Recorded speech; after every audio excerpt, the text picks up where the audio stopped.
olha o que a gente vê aqui. A gente vê aqui na mesa 3 pessoas que são de uma mesma geração e eu que vi depois. E particularmente quando eu comecei a acompanhar Vasco da Gama, eu tinha ali meus 6 Você anos. nasceu em que ano? Eu nasci em 99. Porra, tu nasceu quase com a marca da desgraça, Exatamente. meu amigo. Mas olha Que só, isso. quando a gente começa a entender o futebol, entender Vasco da Gama, eu tava ali basicamente no período em que o Vasco estava próximo do primeiro Pô, tu rebaixamento. começou a entender futebol em 2007, por aí? Por assim? aí. Puta, Ah, time então assim, horroroso. Quase o primeiro rebaixamento. Então o que você percebe é o seguinte, você... Você virou Vascaíno. Cara, não mas se é isso, explica. essa que é É a questão. loucura. Como é que, assim, pra uma pessoa... Esse realmente gosta de sofrer. Eu pra virei você ver. vascaíno numa fase em que, pô, era muito Era fácil, muito era quase, fácil. você era quase obrigado a ser vascaíno. Eu lembro dos moleques mais velhos na escola discutindo. Pô, o vascaíno era o ser, mas tu pega um flamenguista hoje aí que é chato pra cacete, marrento. Pô, tu pegava era um vascaíno da década de 90, era tipo, vocês aí, plebe, e nós aqui, o Vasco da Gama gigante. É uma parada que, assim, eu nunca presenciei. Claro, tive aquele momento ali, aquele resquício de Sim, lápis 2011, de coisa, de o hiato, 2012. o famoso hiato. Com aquele brasileirão que eu ainda sou meio mordido. Mas, assim, olha que estranho. Até pra quem não tem muita relação, muito entendimento de futebol, lembra daquela época do Vasco, quando o Vasco era grande, lembra dos nomes grandes de Romário e de Edmundo. E hoje em dia, o cara que vem depois, ele pra ter algum apego, algum incentivo pra virar vascaíno, se não é a família... Os jovens hoje que não estão ligados ao Vasco, eles não consideram o Vasco mais um time grande. Não assim. consideram. Não consideram. Eu tive um choque desse quando eu fui recentemente pra Bahia.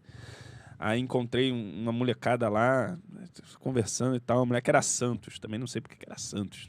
Aí, enfim, O que tá fazendo Neymar, ali? cara. tá fazendo Neymar. da vida, né? Pelo amor de Aí, Neymar, bom, Robinho. aí falei que era Vasco. Pô, Vasco é chacota, cara. Vasco é zoeira hoje pros caras. Assim, O que virou tem muita o gente time? que conhece o Vasco, conhece essa parte, essa geração tem ainda essa memória. Pô, mas a geração nova, a geração nova tem a visão mais ou menos que eu tinha sobre o Fluminense quando eu era moleque. Sim. O Fluminense ganhava porra nenhuma, pra terceira divisão, ganhava nada. Time Botafogo, então, menos ainda. Mas aí a questão é a seguinte, quando você avalia esse período em que rolou essa coisa da SBT, e aí, de repente, esses probleminhas internos, você avalia que seria possível, na tua visão, o Vasco ainda assim se recuperar naquele modelo antigo? A gente ainda vai falar ainda sobre Tá. SAF, essas coisas, mas assim... Ou você acha que já era uma coisa tipo, cara, tinha muita gente ali que não ia largar ali o que tava... Eu acho que tem muita gente que tá roendo o osso, né, ainda, né? Da antiga. Cara, eu acho que o Vasco, ele perdeu algumas janelas de oportunidade. De dar o start da mudança que era necessária para que nesse modelo associativo você organicamente crescesse. Sim. Alguns dos momentos que eu acho que o Vasco perdeu. A entrada do Dinamite, ele acaba até conquistando um título, mas aquele legado que se esperava de uma profissionalização, de um clube... Eu acho que ele fez até um clube mais simpático, mais aberto. Ele que lança a campanha de associado lá Sim, do foi. Vasco é meu e tal. Ele tem algumas iniciativas nesse sentido. Mas, porra, o fato é que ele pega uma dívida escalando e entrega Pior. pior ainda do que estava, assim. E aí é uma sucessão de que um presidente... ele pega uma herança maldita, né? É um papo que a gente, inclusive, não aguenta mais ouvir. Mas, cara, aí ele pega uma herança maldita que é realmente maldita. Isso não dá... Apesar da gente não gostar de ouvir e tal, é maldita. Você recebe um clube em colapso. Isso é verdade. E aí você pega Entrega aquilo... pior ainda. O problema é que tem herança maldita e tem os herdeiros malditos também. Que aí o cara recebe uma herança maldita e ele é um herdeiro maldito e ele transforma aquela herança maldita, em vez de ele dar um tapa, ou segurar, frear, joga mais merda em cima. E o Vasco veio nesse processo durante muito Tá até tempo. hoje. O próprio Dinamite. Pá, aí depois você vem... Olha só que maluco. Outra janela que eu acho que o Vasco perde em 2014, que eu acho que era um momento... O Capelo? Um momento Eurico de Miranda. 2014 era um Eurico momento Miranda. em que você tinha ali o Eurico querendo voltar, e ele efetivamente volta. Olha que maluquice. Eu ver se um clube desse merece um destino melhor que esse. Eu tenho uma foto de 2015, mais ou menos, com Homem Peruca, em que eu falava assim, faltam 7 rodadas pro Vasco conseguir se recuperar. E aquela época tinha meio que uma coisa do Eurico ainda sobre, tipo, o Eurico vai recuperar aquela coisa que na época que Foi o nessa Eurico época era presidente antes, nunca foi recuperada. Foi, não. teve um foi naquilo que saudosismo o meio- Eurico falou Não, que... tem um saudosismo maluco do Maluco. Eurico. Um saudosismo, por exemplo, o Vasco é roubado, alguma coisa. Ele fala, não, com o Eurico não foi assim. Mas O Vasco eu lembro- caiu em 2015 sendo assaltado. Eu lembro que presidente até, Eurico. tipo, criou-se um sentimento que até, tipo, por exemplo, pra galera que era da minha geração ali, eu acho que a gente tava falando, pô, será que talvez ali o Eurico a gente consegue Cara, uma coisinha ou tem outra? um passado inventado, né? Isso é uma categoria, inclusive, que você encontra em muitos textos, muita coisa de tradição inventada. Acho que acontece muito com o Eurico também, né? Uma coisa de uma Glamorização. memória maravilhosa de tal, não sei o porque quê. o- Vasco raiz, É o porque negócio. o Eurico é o tipo de político que ele ele, se não me engano, ele foi um dos que fundaram o Clube dos 13. Ele é um já cara. teve Cara, já o tem uma Eurico. história Depois, política dentro do futebol depois a muito gente grande. pode até entrar num papo de Eurico. Mas aí, seguindo a linha da pergunta do associativo, a gente perde uma janela em 2014, né? Que elege de novo o Eurico. Então aí você já. Porra. Imagina qual o recado que você dá pro mercado. Você passou 7 anos lutando contra o Eurico Miranda pra tirar ele do clube. Depois com justiça, o cacete, eleição fraudada e o caramba. Aí você tira. Aí depois, 5 anos depois, você bota o Bota de Eurico novo. Miranda de novo, cara. Velho já. E o Eurico, já quando ele volta, ele Doente já. já. Então, é isso, cara. Porque antes você podia ser tudo que você quiser contra o Eurico, mas você reconhecendo ele um cara inteligente, um cara sagaz, um cara de rápido raciocínio, ele já volta meio leve. meio ali, já mal, numa fase mal e tal. Aí ele cai com o Vasco, mais uma vez, né? Que em ele fala 2000. que o Vasco não ia cair, se ele caísse, ele Foi ia pra morar na Sibéria. Sibéria. Pois é. Aí não vai pra Sibéria e tal. Aí o Vasco sobe em Mas só 2016. que ele levantou o braço e levou. E em ele. 2017, o Eurico, ele faz um time lá, que é até um time dessa última Interessante. década, o nosso mais competitivo, que é o time da Libertadores. Um time que ele não paga ninguém também, né? É esse problema. Aí fica mais fácil, né? Outro time que vai, porra, prometeu pro Anderson Martins pagar 650 mil pro Anderson Martins. Sério? E não pagou R$1 pro Anderson Martins. E o Anderson Martins acabou aceitando pra ser liberado. Ele abriu mão de receber a grana. Muito obrigado, até Anderson depois, Martins. não, mas depois ele botou na justiça, Anderson Martins. É Eu não verdade, esqueci, não. esquece Sai da o- justiça. Esquece o Mas obrigado. enfim, mas é uma promessa que ele fez ali. Ele sabia Mas a que não culpa ia não é do pagar. Anderson Martins. E o problema, ele sabia que ele não ia ficar. Ele já previa que poderia perder a eleição. Então aí você deixa a naba pro outro, né? Você classifica o time pra Libertadores sem pagar ninguém. E aí depois você entrega a naba pro próximo e fala aí, pô, eu levei pra Libertadores e vocês aí. Cuida disso aí. Tal, beleza. Aí tá. Só que aí o que acontece? Aí você perde outra janela, né? Na questão da recuperação do Vasco. Que é a eleição ali. Que se tinha uma expectativa muito grande de que o Júlio Brandt vencesse a eleição, ele vence a eleição dos sócios, você tem aquela batalha da urna 7, vai anular o voto, Muito não vai, marcante. blá, blá, blá, blá. Não anula. Ganha Júlio Brandt a eleição, Júlio Brandt na composição com Alexandre Campelo. E aí, aquele momento eu reputo como um momento decisivo demais pro que a gente tá vivendo hoje, para as consequências que a gente encara hoje. Porque eu acho que ali ainda havia uma forma de você, com um Mas projeto... não teve o Campelo? Calma. Então, Aí, com o projeto é. profissionalismo, ali eu acho que era a hora e você tinha um momento na torcida e na política do Vasco que era o seguinte, você havia um euriquismo já muito debilitado, muito enfraquecido no clube e, porra, vivia muito de impopular. bravata, mas que já não convencia É. muita gente. Euriquismo. Um euriquismo morrendo, que eu chamo hoje de necroeuriquismo, esse que sobrou. E você tinha ali uma unidade na torcida no sentido de que esse é o candidato, essa, assim, unidade não dá, né? Porque, mas assim, você tinha uma grande parcela da torcida, uma parte muito significativa, a maior parte, quase toda a torcida, na candidatura e apoiando uma ideia. Então havia uma unificação e uma energia, eu vou dizer assim, uma energia de transformação, uma energia de mudança, que estava no ar, uma energia de, porra, agora o cara vai entrar, vai todo mundo virar sócio, agora o cara vai entrar, vai todo mundo... Ih, caramba! Agora o cara vai entrar... Vai todo mundo se engajar mais, todo mundo vai acreditar um pouco mais, todo mundo vai fazer um esforço a mais. E aí vem Alexandre Campelo, na calada da noite, e resolve fazer o quê? Alexandre Campelo na calada da noite. Fala, não, Meter-lhe um... vou pegar as cadeiras que eu tinha aqui na Golpezinho. composição, compor com a galera do Eurico, compor com uma galera dos Beneméritos, e não vou eleger... Golpe de Estado. Não vou eleger Júlio Brandt. Porque Burro o que- ele não foi. O que acontece na eleição do Vasco? Ela até a última, ela era indireta. Ou seja, o sócio votava na Assembleia, na chapa, e aí o cara que foi indicado ali, ia pra reunião do conselho, e assim, o cara que ganhou a eleição leva 120 conselheiros, o que ficou em segundo leva 30 e tem mais 150 natos. E aí você forma o colégio, e aí esse colégio decide quem vai ser o presidente.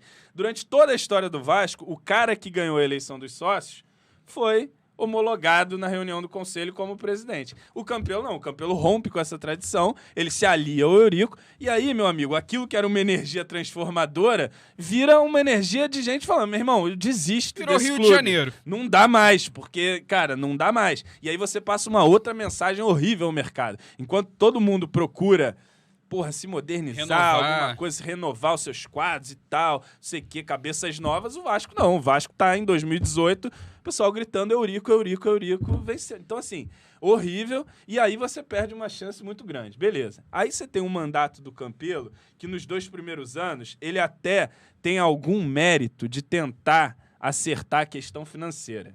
No sentido de... Muita gente elogiou isso. De dar mais transparência às coisas. Você pode ter uma ideia, o Vasco até esse ano, o Vasco não tinha...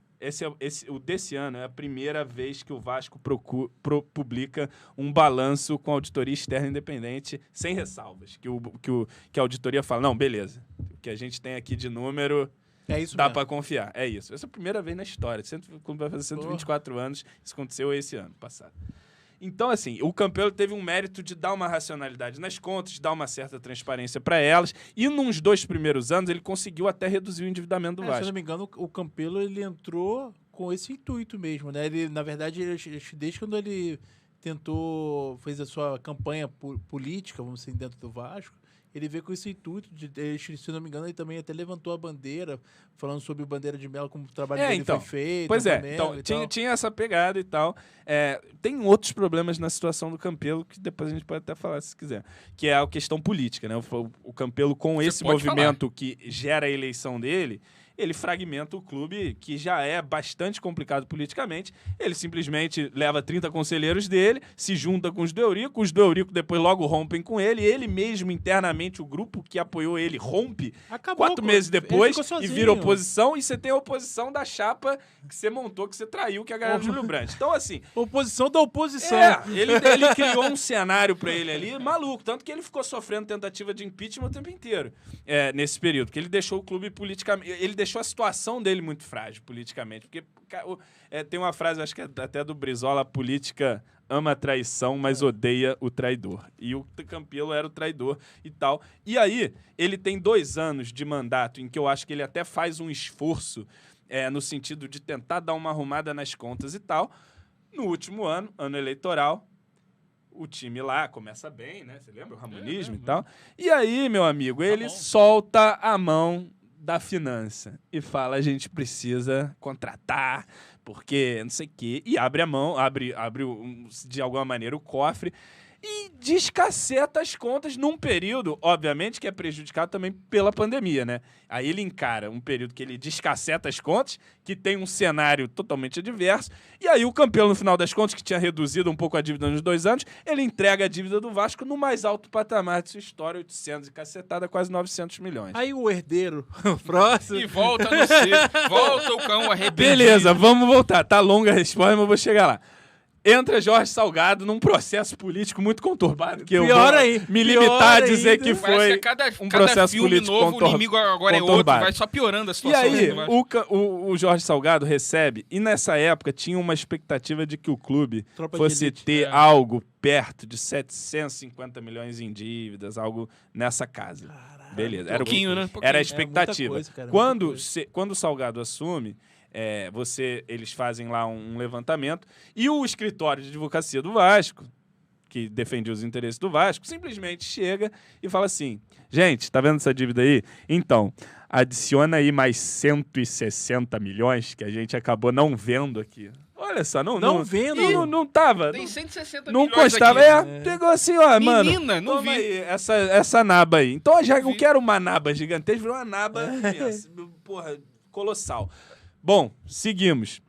O Vasco cai sob o comando do Salgado, ele assume ali já na reta final do 2º turno, o Vasco não consegue ficar na primeira divisão. É bom cai. isso. Pela primeira vez em sua história, o Vasco não tem a a cota salva-vidas, a cláusula paraquedas, que é quando você caía, você recebia a cota de televisão como time de Série A. E isso, permitia que você tivesse um orçamento muito mais tranquilo e fizesse uma segunda divisão muito mais tranquila. Dessa vez, não. O Vasco passa a receber a cota de Série B igual todo mundo. Que a cota de Série B é ou você ganha 6 milhões, Nossa. perto de 100 que você ganhava, 100 e pouco. Agora você ganha 6. Ou então você faz o seu pay-per-view e vende e ganha o que você conseguir vender. O Vasco até acho que optou por essa modalidade, conseguiu um pouquinho mais, mas não faz frente. Outra coisa que se soma a isso, o Vasco tinha uma receita de 15 ou 18 milhões do Carioca, que o Flamengo decidiu chutar o Carioca para longe, deixou essa porcaria de transmissão pra gente. Da Record. E o campeonato que pagava 15 milhões, 18 milhões, paga 3 hoje, 2. 3 para dividir para todo mundo. Então, assim, o Flamengo que tem lá o seu... Uma vaquinha. Pro Flamengo não faz diferença essa grana. Hoje não. Então, pro Flamengo detonar esse contrato, era muito tranquilo. A gente detona o contrato de todo mundo, vamos deixar de ganhar 15 milhões, que para nós não muda nada. Agora o Vasco deixar de ganhar 15 milhões, o Fluminense e tal. E isso acaba prejudicando, sobretudo, os times pequenos do Rio também, que passaram a não ter orçamento nenhum, tanto que hoje você vê, eles estão mais fracos do que nunca. Enfim, aí o Vasco cai, tem todo... Há controvérsias. Tem todo esse cenário adverso de tempestade perfeita, dívida a mais, dívida e tal. E aí você vem com esse mandato do nosso presidente Jorge Salgado, e em que pese algumas evoluções em aspectos administrativos, no marketing, em algumas ideias, como essa própria camisa é um exemplo e tal, e outras ações bacanas, você tem um futebol pavoroso. Um futebol que, meu amigo, que inclusive terrível, fez né? muita... Obviamente que isso não é justificativo, que a gente sabe da torcida que a gente tem. Mas fez muita galera até de meio que não... reconhecer muito esse lado fora do campo, porque o futebol tava tão... Não, então, enquanto ali a gente estava ali, se reconhecia ainda algum mérito aqui na administração, o futebol tem que melhorar um pouco, fazendo contratação aqui, melhorar, a gente sobe No e início tal. tava criou-se Só que aí depois, quando você fica em 10º na Série B, Nossa. é uma merda, né? E aí não tem o que fazer. E aí, chegando no ponto da sua questão, eu sempre eu acreditava, sempre não, mas acreditava até pouco tempo, posso dizer até bem pouco tempo, até me inteirar um pouco antes das questões de clube, empresa e SAF, que o Vasco era um dos poucos clubes nessa situação de merda que ainda tinha força organicamente de se recuperar, muito porque tem um engajamento muito grande, Sim. porque tem um Tem uma potencial... Porque tem estádio, né? Também, mas é um estádio que precisa ser reformado, inclusive, mas porque tem um potencial de torcida que, por exemplo, o Botafogo nunca vai ter, Não. que o Fluminense nunca vai ter. E um potencial subexplorado. O Vasco... Você Não pega sabe o Vasco, usar direito. o Vasco tem 5... Tem os 5 principais clubes do Brasil, vamos dizer assim. 5 maiores torcidas. Flamengo, Corinthians, Palmeiras, São Paulo e Vasco. Né? Olha a situação deu dos um outros. boom, né, cara?